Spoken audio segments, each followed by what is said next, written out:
As a family, we understand and know, we get him. I love him, he's my little brother, but then for the outside world, it doesn't go down well. In the mid-90s, it wasn't cool to be gay and black. Though anyone who would step to him, I would step to them. And it would always be me winning every single time. And then once I hit 13, 14, it's quite apparent my younger brother's gay. And then that's when I'd say the fighting takes shape and things take shape. So, yeah. You said your dad left home when you were 10. Yep. How come? He couldn't keep his dick in his pants, to the top and bottom of it, and got caught. Basically, fantastic father, but you know, was carrying on, broke my mum's heart, and was gone.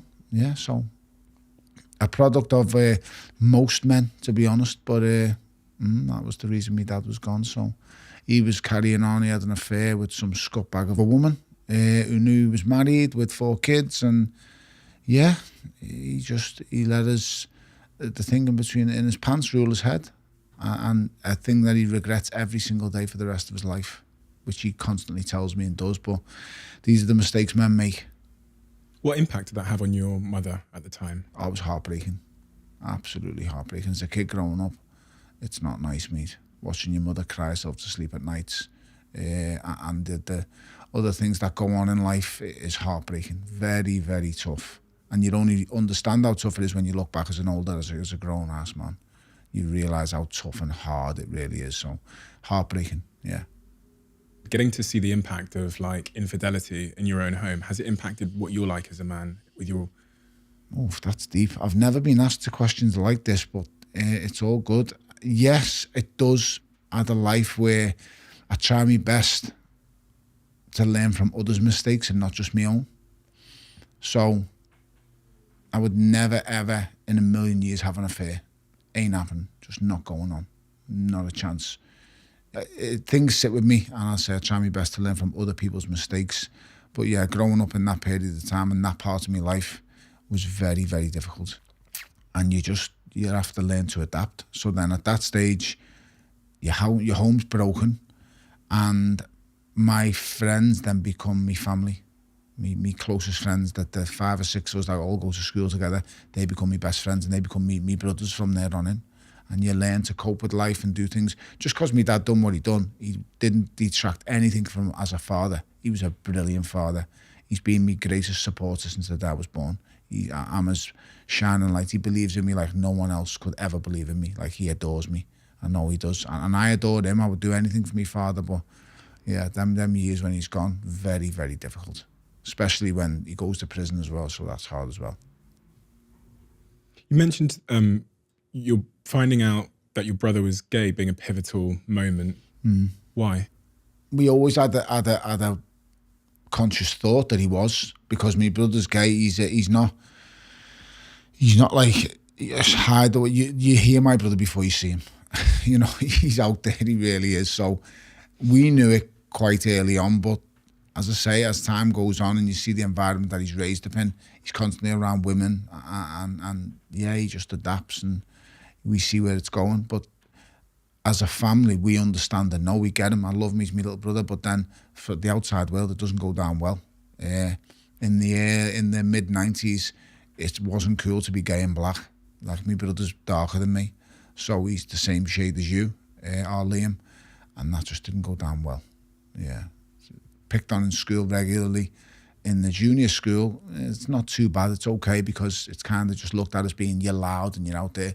But when you start getting towards senior school level, it's like, oh, okay, he's gay. And then that comes with problems and headaches. And when you're raised in Wavertree, being a kid growing up, I think I seen one gay black man. His name was Skippy. No one would mess with him because he was like 6'3", and his name was Skippy, and he would fuck around, and someone would just leave him alone, because anyone who did try and mess with him, he was going to smack them. But my little brother wasn't that way inclined at that age. He's not smacking no one. He'd just take a slap or whatever. So I couldn't allow that to happen. Though anyone who would step to him, I would step to them. And it would always be me winning every single time. So you find yourself defending him a lot? Oh yeah, and stuff? Lots of times. I mean, the amount of times I'd have to go up to the school. I remember being a kid, taking my mum's car. She was away. She was on holiday. And I got a phone call saying, your brother's been threatened to be beat up from after school, or some kid threatened him. So at this time, I think I was 16, took my mum's car, which I shouldn't have done. Went and got my little brother, and I think I smacked someone to school. Or whoever was waiting for him, I'd give them a good beating. Driving back home after the young crashed my mum's car. Really? Yeah. And then, bloody hell, no one's ever heard that story. Yeah, crashed my mum's car into a taxi and then set off running for a couple of weeks. So, yeah. For a couple of weeks? Yeah, I was gone for a couple of weeks back in the day. So, yeah, you could just go missing in them days. And, yeah, my mum's car was classed as being stolen and stuff like that. So, yeah, lots of crazy things I've done and experienced in my life. But, yeah, this is the first time I've actually spoke about that side. So you're the first. Well done. You've dragged something up new. Something new. Yeah. I'm just so genuinely curious because much of the reasoning behind my questioning is to really try and understand how someone came to be who they are today, and all of these like threads through your life of like the absence of your father, which creates this void where you almost become the man of the house, and then you've got this thing you need to defend in your brother, and even the race thing I find really interesting because your mother is the same skin tone as me, roughly, isn't she? Yeah, maybe a bit darker. Yeah, similar to you. Yes.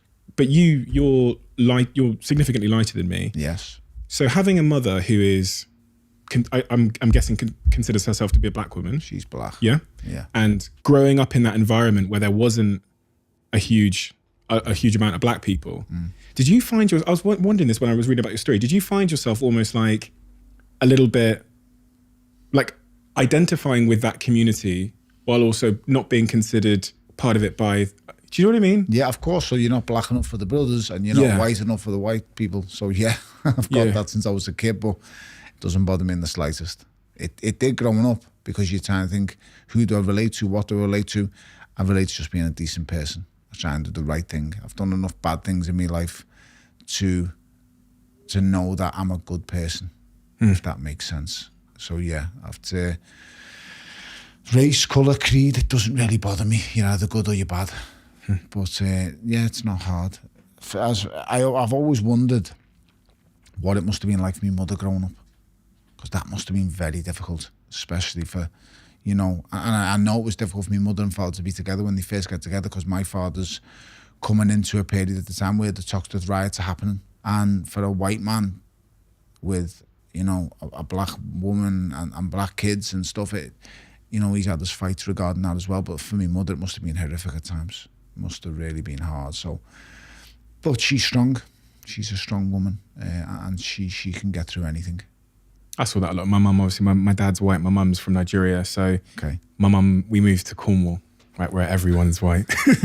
When I'm like 1 or 2 years old, and my mum, she just constantly struggled with it. Her car being burnt by people locally, shops been broken into, and everything. And she really built a huge amount of, I don't know, anger and resentment towards people, which I'm really happy I didn't carry with me. But, at that age, even I had racism, a lot of racism on the playground and stuff like that. And being someone who wouldn't necessarily be a target of that racism, but could identify with the community because your mother's black.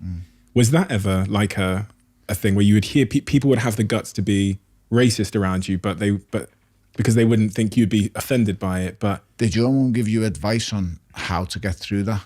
Or did you just work it out? No? Never. I mean, I got in a few, probably the only significant fights I ever got in was someone calling me the N-word in school. Yeah. And I was the only black kid in school. Like there was, obviously Cornwall, 1992. Those were the only fights I ever got into, and I didn't really know what it meant. I didn't even know I was black until someone called me the N-word. Do you know what I mean? It was, so... But did you get some advice on that? No, I wasn't given advice. I just found myself, I used to build a bit of a protective wall around myself. So I would let people know I was half black within literally the first couple of minutes of meeting them. So that way it would shield them from saying anything. Because if someone says a racist comment in front of me, I'm going to smack you. Or I'm going to do something. So I'm going to butt you, smack you. I'm going to give you a piece of my mind. I'm going to do something. So I'd find myself like meeting people and I'd be like, yes, I'm mixed race, so yeah, my mum's black, my dad's white, and some of them used to look at me as if to say, why is he telling us that? And I think because I just don't want to hear the comments that I'm used to hearing of this word, that word. I'd heard them all my life, and people would make smart ass jokes and degrade black people, or whether it would be, I've heard every single word and phrase you can possibly imagine, and I would only hear them because they were undertone racism. It would be said because they thought I was white, and that was the most frustrating part. So then I felt myself letting people know, look, I'm not white, I'm not black, and I'm not white, but I'm just me. But yeah, I'd let people know what I was pretty much straight away, because if I hear that undertone or I hear that slight comment or dig, I'm going to respond, unless it's a woman. And a couple of times I've had to let that go, and it's been women who've made undertone comments. Only once, I think, I took it up with a woman because I was working in the sports centre for Liverpool City Council, and a woman, said the M-word, and I was furious, and I just had to give it a piece of my mind, and I called her every slut and sweat you going, and and I actually lost my job for that. Yeah, because saying I went too far. Well, she just denied she said it, but I was like, I'm such a not quiet, but I treat people, everyone with respect. Everyone I meet, it doesn't matter whether you can be anything in life. I'm no better than anyone. Whether it's a fucking bin man on the street, whether it's I was a lifeguard, whether it's someone who's begging on the street, I am no better than them. But believe you me, they're no better than me. You shouldn't disrespect anyone. So I gave it a piece of my mind. I lost my job, and that was the end of that. But you learn to deal with moments like that. And as I say, in the environment I'm raised in, I've found a way of shielding myself, protecting myself, and then also my actions now speak louder than my words because of what I've done with my career. If you love the Diary of a CEO brand and you watch this channel, please do me a huge favour. Become part of the 15% of the viewers on this channel that have hit the subscribe button. It helps us tremendously, and the bigger the channel gets, the bigger the guests.